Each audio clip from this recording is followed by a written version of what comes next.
السلام علیکم ورحمۃ اللہ وبرکاتہ۔ رب اشرح لی صدری ویسر لی امری واحلل عقدۃ من لسانی یفقہوا قولی۔ ربنا زدنا علما اللہم فقہنا فی الدین آمین۔ آیت نمبر 112 سورہ آل عمران تک ہم پڑھ چکے، ریویو کر لیتے ہیں۔ اعوذ باللہ من الشیطان الرجیم، بسم اللہ الرحمن الرحیم۔ کنتم خیر امت اخرجت للناس تأمرون بالمعروف وتنہون عن المنکر وتؤمنون باللہ ولو آمن اہل الکتاب لکان خیرا لہم منہم المؤمنون واکثرہم الفاسقون۔ مسلمانوں، اس وقت تم ہی بہترین امت ہو جنہیں لوگوں کی اصلاح و ہدایت کے لیے لا کھڑا کیا گیا۔ تم لوگوں کو بھلے کاموں کا حکم دیتے ہو اور برے کاموں سے روکتے ہو اور اللہ پر ایمان لاتے ہو، اور اگر اہل کتاب ایمان لے آتے تو یہ ان کے حق میں بہتر ہوتا۔ ان میں سے کچھ لوگ تو ایمان لے آئے مگر ان کی اکثریت نافرمان ہی ہے۔ یہ لوگ معمولی تکلیف پہنچانے کے سوا تمہارا کچھ بھی نہیں بگاڑ سکتے۔ اگر یہ لوگ تم سے جنگ کریں تو دم دبا کر بھاگ نکلیں گے، پھر انہیں کہیں سے بھی مدد نہ مل سکے گی۔ جہاں بھی یہ لوگ پائے جائیں ذلت ان کے مقدر کر دی گئی ہے، الا یہ کہ اللہ کی یا دوسرے لوگوں کی ذمہ داری میں پناہ لے لیں۔ یہ لوگ اللہ کے غضب میں گھر چکے ہیں اور محتاجی ان پر مسلط کر دی گئی ہے۔ یہ اس لیے ہوا کہ وہ اللہ کی آیات کا انکار کرتے تھے اور انبیاء کو ناحق قتل کر دیتے تھے، اور اس کی وجہ یہ تھی کہ وہ نافرمان تھے اور اللہ کی حدود سے آگے نکل جاتے تھے۔ تو یہ اہل کتاب اور خصوصاً یہود کے بارے میں ہم نے پڑھا۔ آج کی آیات 113، لیسوا سواء من اہل الکتاب امۃ قائمۃ یتلون آیات اللہ آناء اللیل وہم یسجدون۔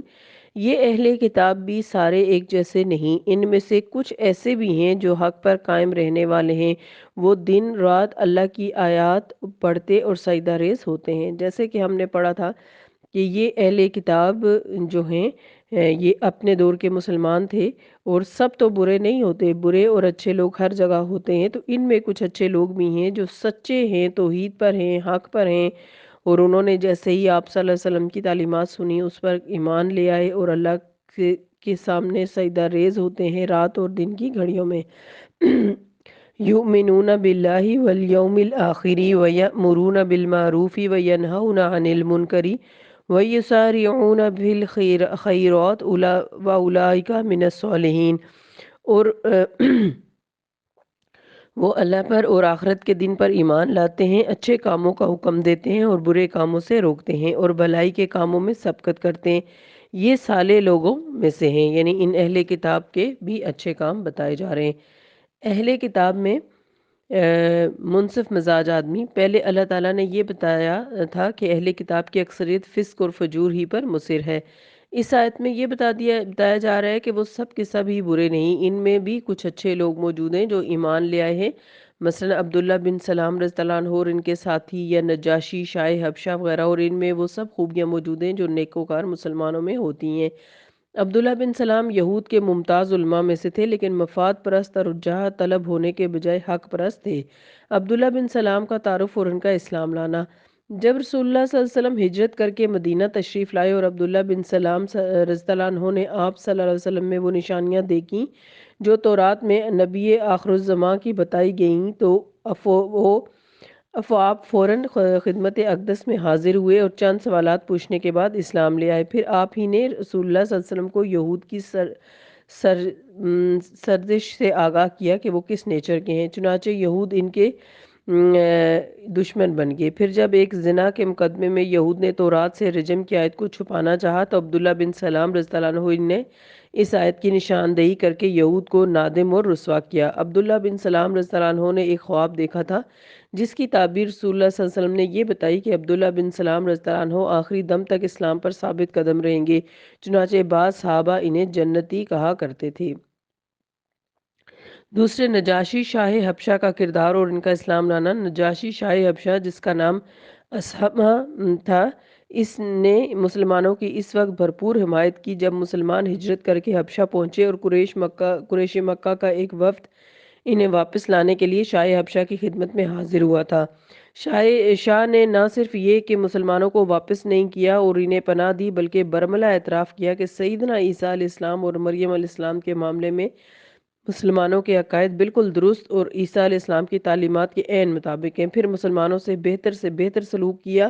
ان کے باقاعدہ اسلام لانے کی تفصیل تو نہیں ملتی، تاہم جب وہ فوت ہوئے تو رسول اللہ صلی اللہ علیہ وسلم نے مسلمانوں کو ان کی وفات پر مطلع کر کے فرمایا کہ اپنے مسلمان بھائی کی نماز جنازہ پڑھو، چنانچہ ان کی غائبانہ نماز جنازہ پڑھی گئی۔ اس سے معلوم ہوتا ہے کہ وہ فی الحقیقت اسلام لا چکے تھے۔ اگلی آیت دیکھ لیتے ہیں۔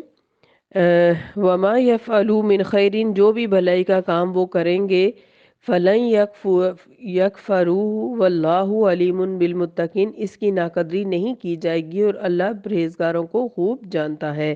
تو اسلام لانے سے سابقہ گناہ معاف اور مگر نیک کاموں کا اجر ملے گا، یعنی اہل کتاب کے منصف مزاج لوگ جو اسلام لے آئے، ان کے اسلام لانے سے پہلے کے اچھے کاموں کا انہیں بدلہ دیا جائے گا، کیونکہ اسلام لانے کے دو فائدے صحیح حدیث سے ہمیں پتہ چلتے ہیں۔ ایک یہ کہ اسلام لانے سے پہلے کے تمام گناہ معاف ہو جاتے ہیں، اور دوسرا یہ کہ اسلام لانے سے پہلے نیک اعمال برقرار رکھے جاتے ہیں، یعنی دور کفر کے اچھے کاموں کا بھی انہیں ثواب عطا کیا جائے گا، جبکہ کافروں کا معاملہ اس کے برعکس ہوتا ہے، یعنی ان کی نیکیاں برباد اور گناہ لازم ہو جاتے ہیں، ان کے گناہوں کا انہیں لازمی جو ہے وہ سزا ملے گی۔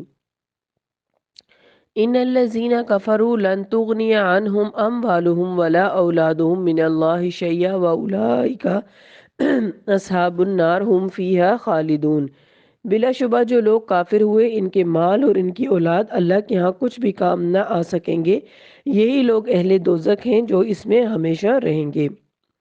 مثل ما ينفقون في هذه الحياة الدنيا كمثل ريح فيها سر أصابت حرث قوم ظلموا أنفسهم فأهلكته فما ظلمهم الله ولكن أنفسهم يظلمون۔ یہ کافر لوگ جو کچھ اس دنیاوی زندگی میں خرچ کرتے ہیں، یعنی صدقہ خیرات وغیرہ، اس کی مثال اس ہوا کی سی ہے جس میں پالا ہو، اور یہ ہوا ایسے لوگوں کی کھیتی پر جا پہنچے جنہوں نے اپنے آپ پر ظلم کیا ہو، پھر وہ اس کھیتی کو تباہ کر ڈالے۔ ایسے لوگوں پر اللہ ظلم نہیں کرتا، بلکہ وہ خود ہی اپنے آپ پر ظلم کرتے ہیں۔ تو یہ دنیا جو ہے یہ دار الامر ہے، اور آخرت جو ہے یہ دار الجزا ہے۔ اس دنیا میں انسان جو کچھ بوئے گا وہ عالم آخرت میں کاٹے گا۔ مگر دنیا میں بوئی ہوئی کھیتی کی بار آوری کے لیے چند شرائط ہیں، ان شرائط کو اگر ملحوظ نہیں رکھا جائے گا تو کھیتی کبھی بھی بار آور نہ ہوگی، اور وہ شرائط یہ ہیں کہ اول اللہ اور روز آخرت پر ایمان، دوسرے خلوص نیت، یعنی اس میں ریا کا شائبہ تک نہ ہو، بلکہ جو کام کیا جائے خالص اللہ کی رضا مندی کے لیے کیا جائے، اور سوئم یہ کہ اتباع کتاب و سنت، یعنی وہ کام یا صدقہ خیرات جو شریعت کی بتائی ہوئی ہدایت کے مطابق کیا جائے۔ ان میں سے اگر کوئی چیز بھی مفقود ہوگی تو آخرت میں کچھ بھی حاصل نہیں ہوگا، یعنی اگر ہماری نیت ٹھیک نہیں ہوگی، یا ہمارا ایمان نہیں ہوگا، یا ہمارا طریقہ سنت رسول کے مطابق نہیں ہوگا، تو پھر وہ عمل قبول نہیں ہوگا۔ تو کافروں کے نیک اعمال بھی برباد کیوں ہوتے ہیں؟ اس آیت میں جن کافروں کے متعلق کہا گیا ہے، انہوں نے خود اپنے آپ پر ظلم کیا، ان میں یہ تینوں شرائط نہیں تھیں۔ کافر تو وہ کہلاتے ہی اس لیے ہیں کہ اللہ اور آخرت کے دن پر ایمان نہیں رکھتے، یہی اپنے آپ پر سب سے بڑا ظلم ہوتا ہے، یا اگر اپنے خیال کے مطابق ایمان رکھتے بھی ہیں تو وہ اللہ کے ہاں مقبول نہیں، اور چونکہ ان کا روز آخرت پر ایمان نہیں ہوتا، لہٰذا وہ جو بھی خرچ کریں گے وہ محض نمائش اور اپنی واہ واہ کے لیے کریں گے۔ شریعت محمدیہ کی ہدایات کے اتباع کا یہاں سوال ہی پیدا نہیں ہوتا، پھر آخرت میں بھلا انہیں ایسے اعمال کا کیا بدلہ مل سکتا ہے؟ ان کے نیک اعمال کی کھیتی کو ان کے کفر کی کوہر نے تباہ و برباد کر دیا، تو اب آخرت میں انہیں کیا بدلہ ملے گا؟ جیسے کہ سورہ بقرہ کی آیت نمبر 264 میں لوگوں کے دکھاوے کی خاطر خرچ کرنے والے کی یہ مثال بیان کی گئی کہ جیسے ایک صاف چکنے پتھر پر تھوڑی سی مٹی پڑی ہو، اور اس مٹی میں کوئی شخص بیج بو دے، پھر زور کی بارش آئے تو دانہ اور مٹی ہر چیز کو بہا کر لے جائے اور صاف چکنا پتھر باقی رہ جائے۔ اور یہاں یہ مثال دی گئی ہے کہ کھیتی تو اگائی، مگر اس پر ایسی شدید ٹھنڈی ہوا چلی جس نے اس کھیتی کو بسم کر کے رکھ دیا، یعنی ریاکاری نے۔ تو دونوں مثالوں کا ایک ہی مطلب ہے کہ ایسے کافروں اور ریاکاروں کو آخرت میں ان کے صدقہ خیرات کا کچھ بھی اجر نہیں ملے گا، کیونکہ ان کی کھیتی تو دنیا ہی میں تباہ و برباد ہو چکی ہے، اور جو کام انہوں نے آخرت کے لیے کیا ہی نہیں، اس کا آخرت میں انہیں اجر کیسے مل سکتا ہے؟ تو آج کی آیات میں ہم نے یہ پڑھا کہ اہل کتاب میں کچھ اچھے لوگ بھی ہیں، اکثریت تو پیچھے ہم نے پڑھا تھا کہ ان کی فاسق اور فاجر ہی ہے، لیکن کچھ اچھے لوگ بھی ہیں، اور جو اچھے لوگ تھے وہ انہوں نے آپ صلی اللہ علیہ وسلم کے دور میں ہی اسلام قبول کیا، اور آج بھی جس کو اللہ تعالیٰ توفیق دے وہ پڑھ لکھ کر ہدایت کی طرف، اسلام کی طرف آ جاتا ہے۔ تو ان میں بھی کچھ اچھے لوگ ہیں جو کہ نماز اور سجدے کے ذریعے اللہ کا قرب حاصل کرتے ہیں، اور اچھے صدقہ خیرات اور امر بالمعروف و نہی عن المنکر کرتے ہیں۔ اور پھر دوسری طرف یہ بھی بتا دیا گیا کہ کافر جو ہیں ان کے اچھے اعمال جو ہیں ان کا انہیں کوئی بدلہ نہیں ملے گا، جبکہ وہ لوگ جو کفر سے اسلام میں آ گئے ان کے کفر کے دور کے اچھے کاموں کا بدلہ بھی انہیں ملے گا، اور ان کے گناہوں کی معافی ہو جائے گی۔ اور کافروں کو ان کے کسی اچھے عمل کا بدلہ نہیں ملے گا، کیونکہ ان کا ہر عمل صرف اور صرف اپنی ذات کے لیے، اپنی سیٹسفیکشن کے لیے، اپنی ریاکاری کے لیے ہوتا ہے۔ اللہم لا تجعلنا منہم، اللہ ہمیں ان لوگوں میں شامل نہ کرے، اور اللہ ہمیں نیکی کی توفیق دے، ایمان سے مزین فرمائے، اور قرآن پاک کو بہترین طریقے سے سمجھ کر اس پر عمل کرنے کی توفیق عطا فرمائے، آمین۔ سبحانک اللہم و بحمدک، نشہد ان لا الہ الا انت، نستغفرک و نتوب الیک۔ السلام علیکم ورحمۃ اللہ وبرکاتہ۔